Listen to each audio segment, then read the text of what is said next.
Hello, Maynard, and hello, Metropolitan Boston. It's time for the Planning, Zoning, Rock and Rolling Radio Hour, and I'm your host, Maynard Town Planner, Bill Nemser. We're broadcasting from Maynard High School, home of the Tigers, on WAVM 91.7 FM, and also streaming live on WAVM.org. For the next hour, we're going to be talking about all of the hot topics going on in Maynard and the region, and explore some of the issues that are affecting you today. We're also going to mix it up with quite a bit of rock and roll along the way. So let's get to it with today's edition of Planning, Zoning, Rock and Rolling. And today's special guests are going to be one of our more interesting conversations, I think, that the show's had. Before we get to it, we have a couple of big announcements, and we're going to have quite a session of what's going on, our little recap for the week. But the big announcement is your humble host here, and Planning, Zoning, Rock and Rolling has been awarded the Communications Award by the American Planning Association, the Massachusetts chapter. So how about that, Dante? What do you think? Congrats. It's your production skills. I have the ace producer, Dante, here. We had to find him today. Where were you? What's this late business? I'm in senior districts, and we were recording the voice parts for us to practice. The senior districts, like entire chorus practices, are on January 13th, 14th, and 15th, with the concert on the 16th. I heard that you were sleeping under the table in the cafeteria. No. Oh, okay. All right. just checking. Anyway, okay. So today's guests, I'm going to introduce each of them. Now, here on Planning, Zoning, Rock and Rolling, as you know, we have some very interesting guests. And one of the problems we always run into are these accomplishments. And when I put my little list together to introduce my guests here, I ran out of paper. And then I went to a very small font, but I'm old and I can't read it. So I had to make it a little larger, which resulted in an edit. But we're going to start ladies first. So we have Jeanne Duane. Okay. You got it, Bill. Okay. Nice And welcome to the show. Jeanne, who we're going to talk about, has a very unique spelling of the name, which is very interesting on the radio, particularly. But Jeanne is everything. All right, let's start with it. An innovation architect, an artist, a social scientist, and author of the best-selling book, Startup Equation. Jeanne has been written up and seen in dozens of media, including by the Associated Press, NPR, the Boston Globe, Business Week, and now Planning, Zoning, Rock and Rolling. Mostly recognized for her diverse skill set and unwavering commitment to improving the quality of life for our global community. Jeanne was nominated as one of New England's most innovative leaders of 2007. Holy mackerel. And she's also a professor with Northeastern University and Clark University. And her new project, which we're going to talk about and introduce a little further, is called the Revolution Factory. I also noticed on here, Jeanne, opera. How does that work in here? Well, that was actually my first career, so. An opera career? Yeah, of course. Very good. Okay. We have a lot of things. I don't think we have an opera singer in here. I don't know, but it sounds like Dante and I might have to start laying some tracks down. Oh, yeah. Oh, very nice.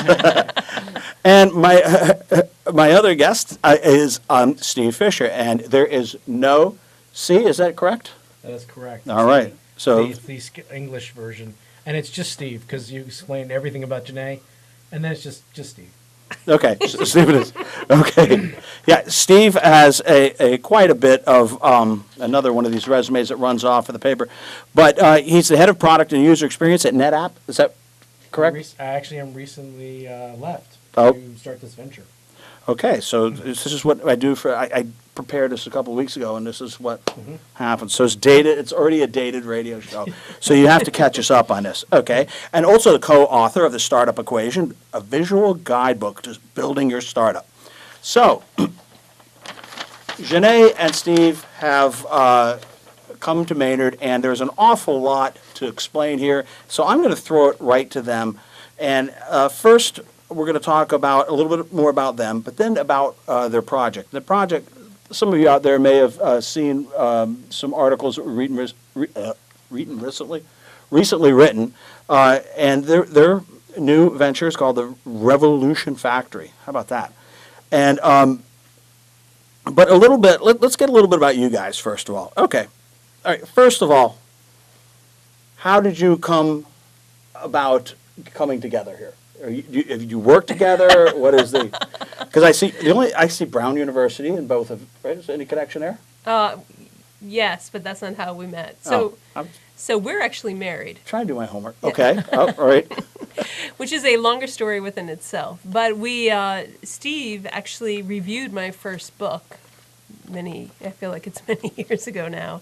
And we met at South by Southwest a year later. And I had no idea if you had asked me who Steve Fisher was. I couldn't tell you, but And for those of you who don't know, South by Southwest is a conference in Austin that is kind of like Comic-Con's for nerds, but it's like a tech, digital design conference and it's combined with a music festival. And it kind of takes over the city of Austin. It's about 50,000 people. it's pretty intense. In a sea of 50,000 people, we found each other. It was not exactly ships passing the night, but it was pretty, you could say fate, you could say God, but it was definitely meant to be. Yes, and we have found that, Bill, I don't know how you and your wife work, but we have found that. You don't want to know. Believe me. Well, Steve and I have found that we actually work really well together because we both are seasoned entrepreneurs, have done different ventures, and we bring different skill sets to the table. So we have found that there's been this really nice mix. And we even spent our first year of marriage writing the Startup Equation together. So I will tell you that you learn a lot about your partner writing a book the day after you guys get married. Yeah, I can. I have a feeling some of my listeners right now half of them are thinking, "Oh, this is wonderful, this is great." The other half of them roll in their eyes. No way. They're like, "No way! There's no way I'm writing with that person." But all right, so that works out well to good, and then comes you have this mutual interest in entrepreneurship. Mm-hmm. You have I don't know if the opera spanned both, but in teaching and in authoring and it looks like sort of I guess you'd call it almost mentoring, or how would you describe what you do in general? It's very difficult because I read up on it and it's like you do a lot. Are we talking about individually or what we do together? What you do together. Yeah, so and Steve, feel free to chime in, but we focus on bridging the gap between corporate entrepreneur or corporate innovation and then startups. And we do that through helping, through mentoring, but facilitation, education, and that looks different depending on the corporation. It also looks different depending on the startup. So we could be running an accelerator program. We could be just mentors to startups, say through Singularity University. We are both mentors there. And what we try to do is very much take our backgrounds and help in our experience and really help individuals find their way both on the corporate side and on the startup side. Steve, you want to add? Shall I try a different tea leaf interpretation of that? Sure. Okay. By all means, we're freeform here. Think of it like this, audience. Corporations are big, unwieldy, and slow, for the most part. Some are innovative, some are doing cool stuff, but a lot of them, they were cool once, and they're trying to find their way again. We help them be cool again. And that's essentially the core of our mission, is to kind of bring that energy either through helping them find the startups to work with, help their people actually get out of the building, come to our space, do things that maybe they can take the risks that they couldn't do in their place. So we provide that, and this is the first of hopefully many places that will be opening Revolution Factories. Planning, Zoning, Rock and Rolling here. My guests today are Janae Duane and Steve Fisher of the Revolution Factory. You've used the term accelerator, and I've also seen the term incubator. Mm-hmm. So for our listeners at home, I tend to bombard them with planneries as it is. So this causes some sort of uproar after the show at times. But why don't you give our listeners at home a little idea of what each of those are? Okay, so for those of you out there that may know the tech industry, you probably remember the dot-com bust from about 15 years ago. Ironically, most of the kids here were born around that time, in the school we're at. And it's interesting to talk to college students that Janae teaches because they were like about to go into kindergarten, so they have no recollection of, you know, the internet before. Well, there was no internet. It was always the internet, and so when you think of companies back then, incubation was we'll say the term of the day. People would come in, they would spend time, get free space, they would get help, mentoring from lawyers, free services, but it was about getting them in a space and then graduating them in a longer term, maybe a year or two. And that kind of like you incubate, you know, chickens to make them into little eggs into chickens into, you know, into bigger chickens. So you think about it like that. When you think of that longer term, We're big on poultry Yeah, references. there's, here. there's no one here but us chickens. There's no, yes, it's a poultry thing. So when you think about that, fast forward about 10 years, and there are programs out there like Techstars who really brought forth Y Combinator, probably the most famous. They brought forth a more accelerated, hence accelerator, program where somebody comes into a space for about 8 weeks, and think of it like a graduate school, but focused on building the company and getting the startup, and then pitching it at the end to raise money. So versus an ongoing thing versus a very short thing, hence acceleration, and that allows somebody to. So people are different stages, and some spaces or organizations function usually as one or the other. Accelerators are more popular because companies will take, and the owners of the acceleration program will take equity in. Some don't, like Mass Challenge here. They don't. They're a nonprofit. Whereas Techstars, I don't believe they take a little bit. Y Combinator takes some, but what the big part of their value is that they bring in investors. They bring people at the end of 8 weeks who see the concepts and hopefully would fund you. So if you wanted to go into a long-term incubation space, you can do that, but that's outside the bounds of that.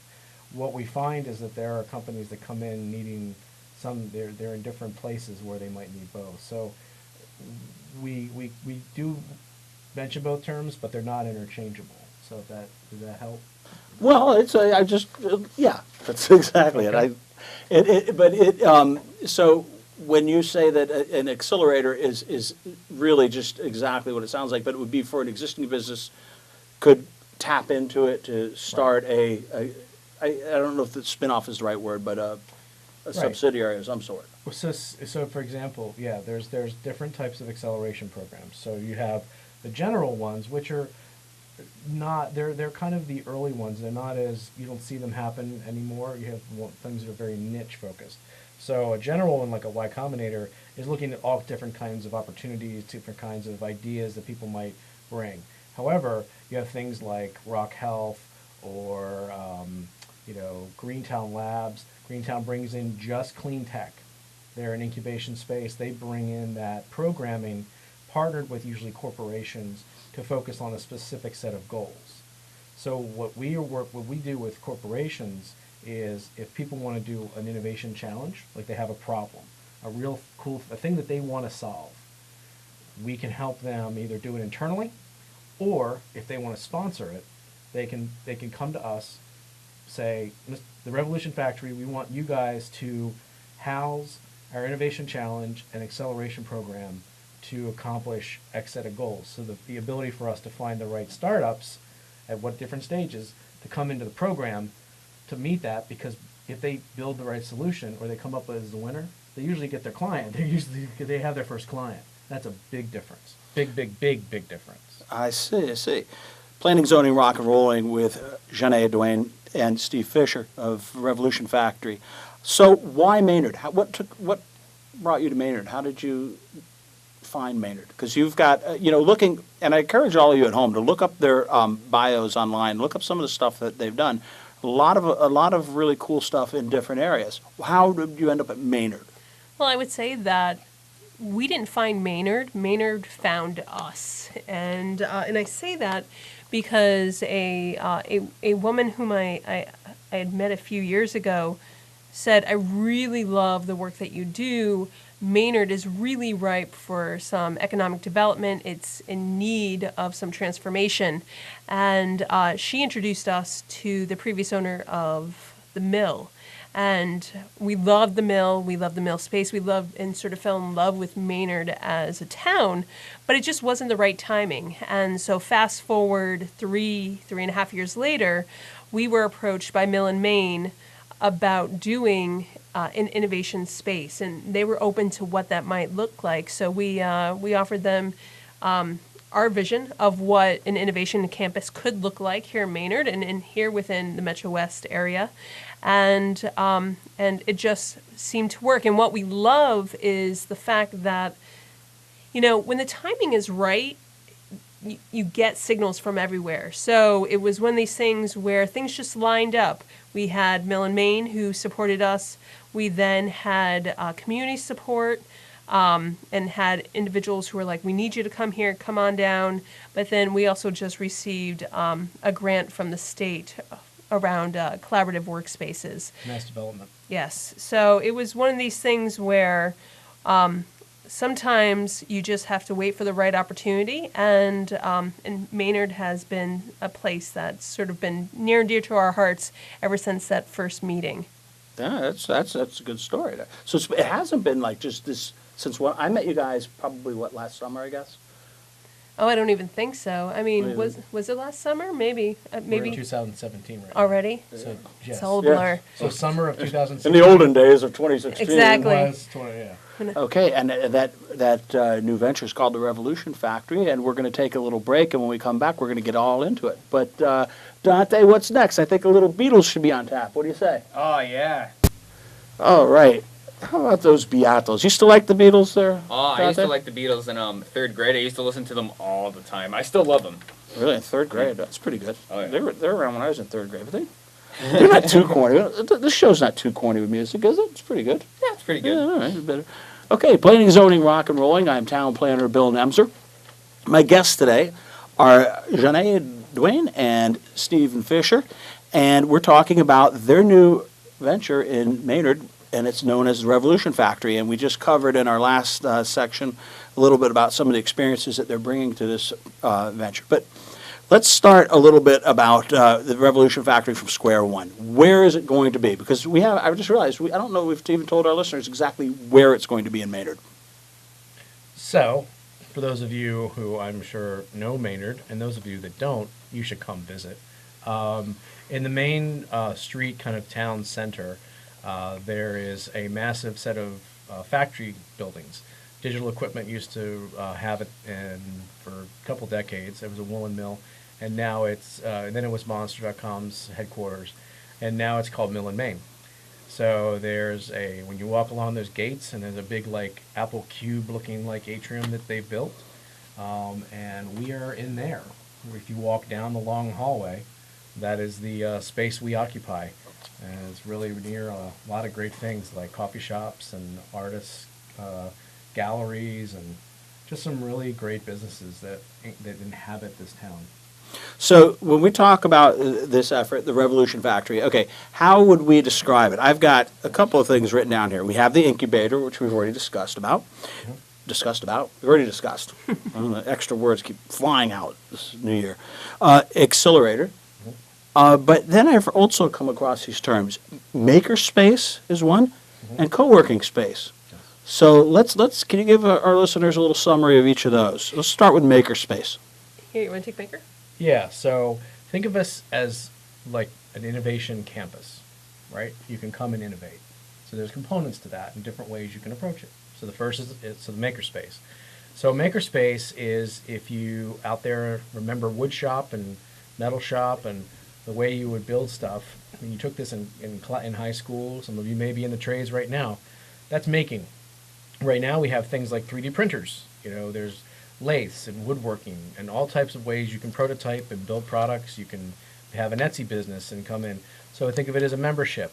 You don't have the ability to have it in your house, or your spouse won't let you, or you're just a tinkerer, or you have a startup and you're trying to build a new type of product and you need to prototype it.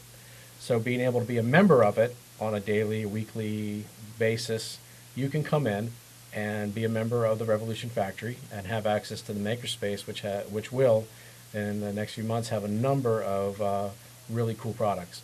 So one of the things we also look forward to doing is working with the school here to teach kids about how to make things like drones, for example. Like what? Build your own drone. A drone. Oh, that's it. Like build your own racer drone. We're Ah. going to do a lot of classes to help people learn new skills, and it's a really great opportunity to, for everyone of all ages and all types of skill sets to, come and do something. So makerspace would be for, let's say, somebody who has, perhaps they're working on a project or on a new business, but they really need the sort of the facility to do a number of different operations, and they would join Revolution Factory Yes. and then come in as they needed it and have certain. Yes. Okay. So when you think of the space, think of it as there's the corporate type of customer, and then there's the community customer.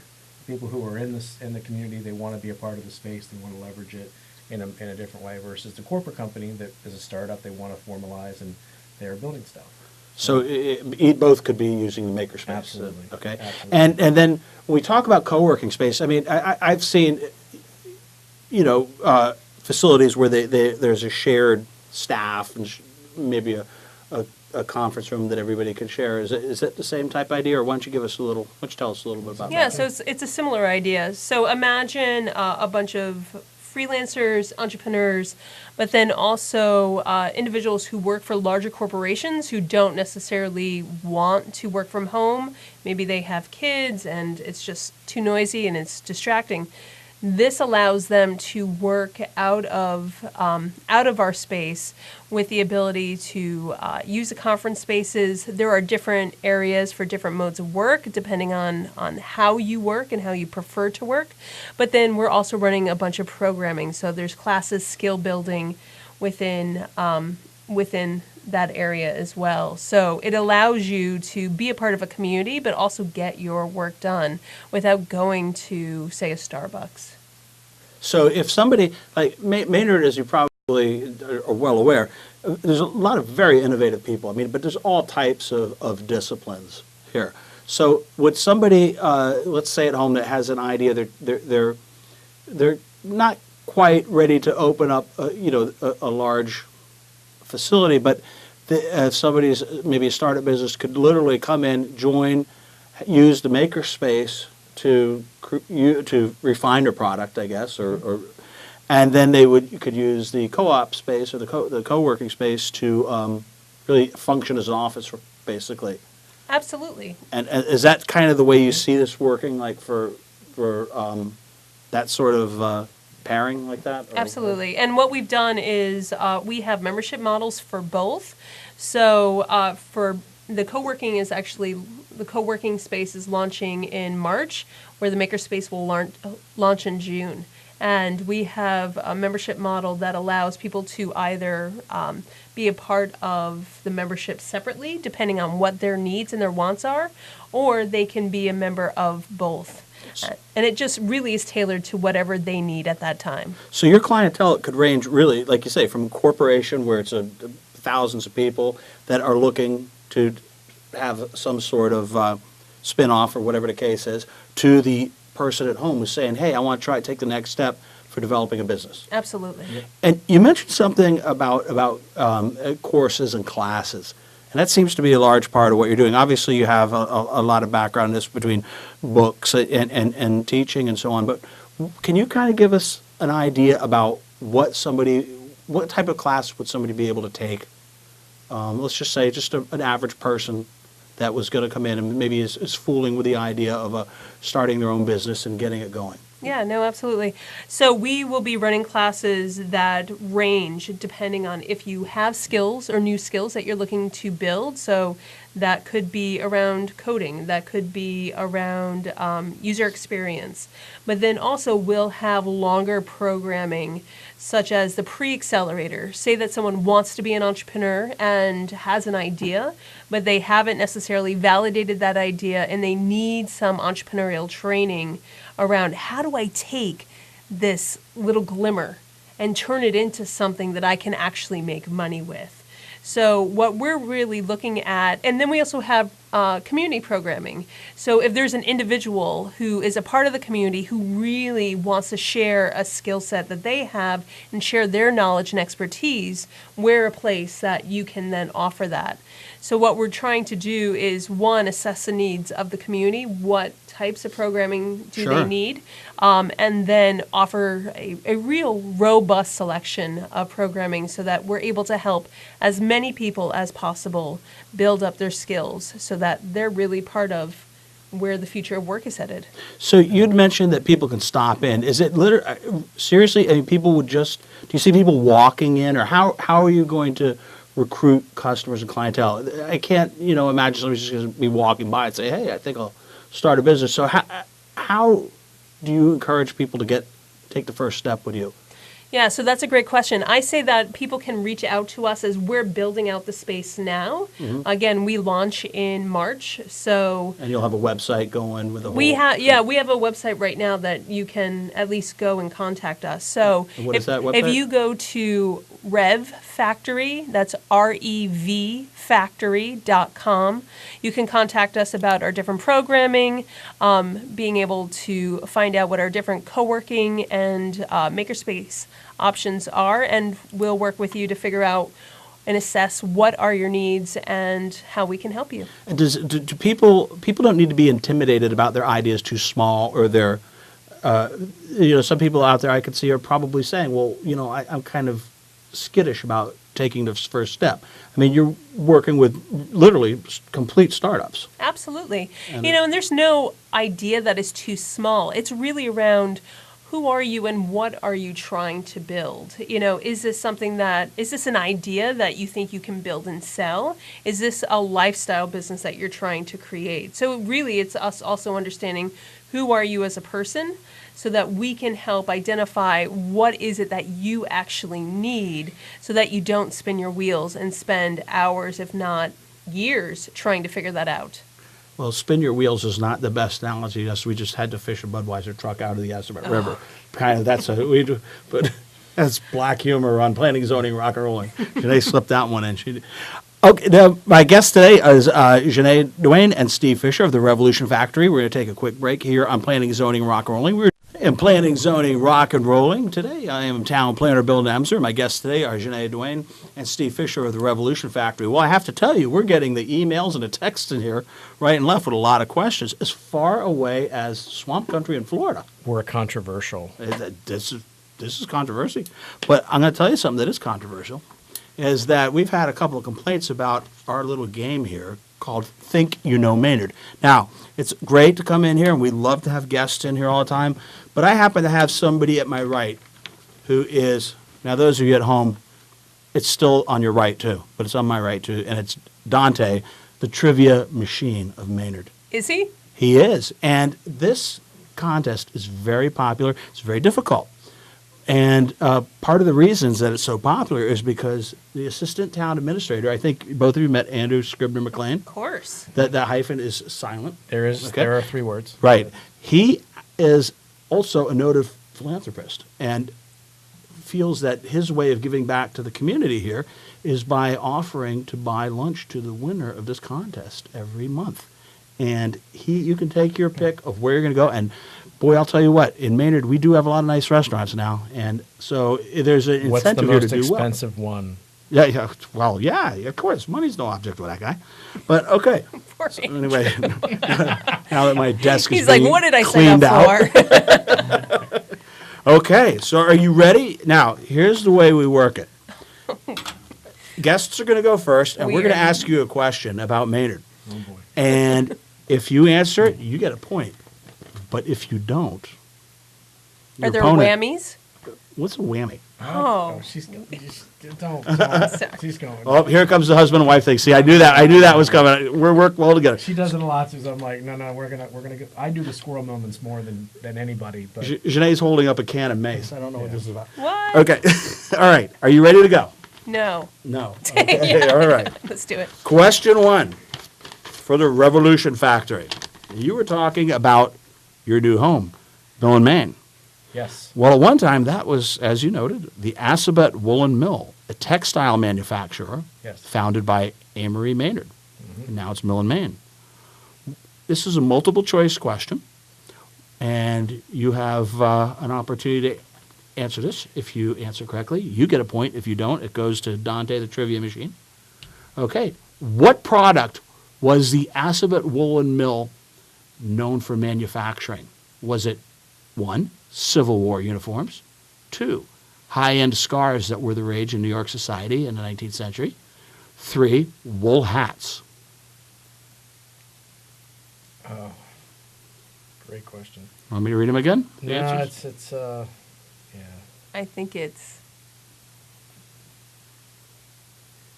No. What did you say? I didn't hear what you Secrets on said. a All right, radio I'm going show. to say that it's C. Wool hats. Yeah, I think it was B.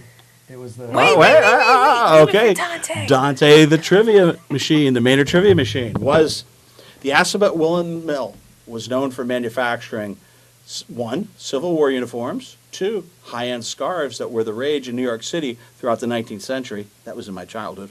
And 3, wool hats. And we've pretty much thrown one of them out. Think about that fat pastrami sandwich with big pickle and just Andrew picking up the whole check. Oh, I would go with Civil War uniforms. Uh-oh. Okay, Civil War uniforms for the Union Army. We're losing, Steve. We're losing. Okay, all right. Well, look, he's already hungry, aren't you? Oh, yes. Okay. It's like All a right. radio, it's like a radio play. Okay, and now we're going back to, okay, Dante, you ready? Yep. Okay. This is true or false. Maynard uses the representative town meeting form of government. True or false? Say that again. Maynard uses the representative town meeting form of government. True or false? True. I just told you at the last episode, we are the open town meeting. We have the public town meeting. We don't have a representative. Remember, you have to go and vote yourself. Oh yeah. Yeah. I thought you meant like representatives representing like the different like sections. Like Okay. All right, so here's a chance for our guests to come back. Okay. Let's guess. False. Really? Hey, listen. All I right. mean, if it's working. That's right, that's right. All right, no blood yet. And, It's early. okay, now, here it comes. You can sew it up here. Or we might have to go into the bonus round. How many square miles are in Maynard? Is it 16.2, 5.4, 12.7? How many square miles in Maynard? 5.4. Really? Oh! Hey, winner, Oh. winner, chicken Tie dinner. score, tie score. Now we have, all right, okay. Jumping the gun. Nice job. Okay. Now, with a true or false, we can't do that one. So I think we're going to have to call this, I'm the boss, so I can call it a rule, right? Yeah. No, that'd be rotten to do. Okay. True or false? The Assabet River flows from east to west. true. Okay, and there we go. No blood on this one. I'm going to say false, Bob. Uh-oh, lunchtime with Andrew. You've got it. Did we really, Bill, did we really win, though? I mean, come on. I don't think true and false. I don't know. I think we need like a final countdown. Okay. You won. Okay. You don't want to hurt his feelings. Really? I know, but Dante, he's a growing man. He is. We need to give him a chance at a pastrami sandwich. Oh, it is. Oh, that's something. There it is. There it is. Boy. There Probably it is, Andrew. He's like, it better just be a He does my pastrami favorite. sandwich. Okay, planning, zoning, rock and rolling with my guests, Jeanne Dwayne and Steve Fisher of the Revolution Factory. I'm town planner Bill Nemser. And we're going to recap in a little bit about the Revolution Factory. But in the meantime, let's give you a little bit of what's going on around town right now. And let's see, you want to cue up some Marvin Gaye so I can get inspired for this Okay. one? All right, you got it going? Yep. All right. So the big news, of course, is that next. Whoop. Hit the computer button, but don't hit like the mic. See, tough producer. See that? He's very tough. We got So anyway, so biggest news we have coming up right now is, of course, a special town meeting. And that will be on Monday night, and that's going to be January 9th. And that will be at the Fowler Middle School, and starting at 7 p.m. So that's, what kind of a town meeting? I can't remember, Dante. I forget. What was it? Town meeting we have? What kind? Town meeting? It was an open town meeting. Nice. Good, man. Okay, and that'll be at 7 p.m. Now, there's going to be a number of items on there, a couple of zoning articles, and it would be I probably shouldn't say this, but it should be a fairly quick meeting, but it's a lot of important stuff on there. So we would like to see all of you turn out there, and you can come say hello to me, because I'll be trapped up there on the stage where I can't get off, and I'd love to hear from you and see what you think about town planning in Maynard and a little bit about the show. So that'll be 7 p.m. next Monday night at Maynard High School. Another big event we have coming up in the, let me see, that would be the 25th, which is a Wednesday night. Now, most of the time the planning board meets on Tuesday nights, but we have a Wednesday night meeting going on, and that is the return of Parker Street. 129 Parker has come in with some requests for a couple of uses in there. So that project continues to move along, and I encourage everybody who's interested in Parker Street to, you can either email me at bnems@townofmaynard.net, and I'll give you all the update, or you can check our website, which is probably, I should have done that the other way around, so you do that first. But in any event, Parker Street will be on the planning board agenda for January 25th, and that's going to be a Wednesday night at Town Hall. And we'd love to see all of you there, and we'd like to get this project back on track, and I think we're looking pretty good right now. And we also have got a couple of new things that you'll be seeing in Town Hall. There'll be some surprises coming along shortly. And we have, for those of you who are attending these meetings, you're going to notice that the selectmen now have individual laptops where they'll be able to interact and have the entire agenda online in front of them. So it should speed things up, and a lot of people asked about that. We're looking forward to that. Also, lastly, at Town Hall for 2017, we are all back up to full strength after we've had about 3 weeks where people are in and out in dribs and drabs, and then the flu bug hit, and it has been the walking wounded at Town Hall. But I think we're up and ready to go, and please stop in and come tell us how we're doing. We're making a lot of effort, and we have a really good plan, I think, in place that's going to take us through 2017. We also have tonight, those of you who are inclined, to stop by the Board of Selectmen meeting, and we're going to be talking about public art. If you remember, the Board of Selectmen a couple of weeks ago asked for a presentation, and we have our own Eric Hansen will be coming in making a presentation on public art. It should be very interesting, and you can also catch that online if you're unable to attend in person. So, as we wrap up here today, we've got a few more minutes left. Again, my guests are Janae Duane and Steve Fisher of the Revolution Factory. Let's recap a little bit about the Revolution Factory for our listeners, and maybe some people just tuned in late. But you're going to be opening starting in February at the Mill and Main campus, and basically we're talking about a four. Is it safe? Is it fair? Four major areas. We're talking about accelerators, incubators, co-working space, and makerspace. Is there anything I'm missing there? Or is that pretty much? Yeah, no, I mean, those are the four main tenets of what we're offering. But I also want to let the listeners know that if you're an individual who, say, has an idea, or maybe you have your own business and you work from home, it doesn't matter. What we're looking for is we're looking for ways to help the community, help to build up the economic development within Maynard, and really support those individuals that make Maynard great. So, and we're not making Maynard great again. Hey, still is great. That's right, because it is still great. Greater.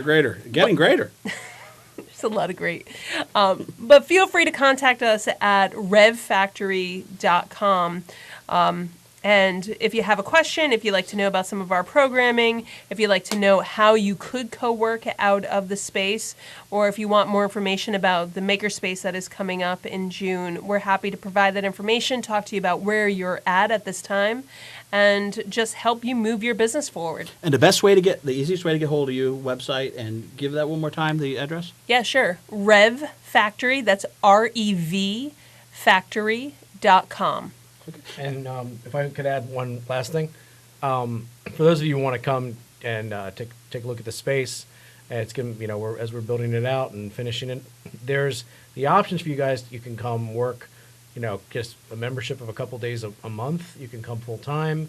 You can dedicate it. It's a lot of flexibility. It's a lot of options for you. So it's not just you got to be there and do it every day. So we want to build a community, and there's a lot of flexibility in the options. So.